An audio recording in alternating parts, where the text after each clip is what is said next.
के बंधु हमारे साथ सख्त रूप से यहाँ पर उपस्थित हुए हैं, तो आप शांति बनाकर रखें और कार्यक्रम का मजा लेते रहें। आज के इस कार्यक्रम को सफल बनाने में अपना सहयोग और आशीर्वाद देते रहें, कार्यक्रम का एंजॉय करते रहें। फिलहाल चलिए हमारे एक और प्यारा सा गीत बटे जाती उर्मिला महंतो जी के साथ एक फरमाइश वाला गीत के सुना हमरे उर्मिला महंतो जी।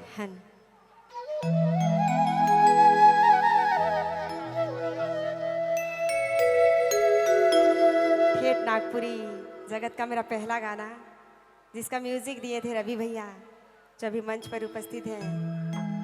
सरगम स्टूडियो से मेरा गाना जयकांत भैया का स्टूडियो से रिलीज हुआ था, और एक बहुत प्यारा गाना जिसका फरमाइश आप लोगों ने किया है, तहे दिल से धन्यवाद देना चाहूँगी।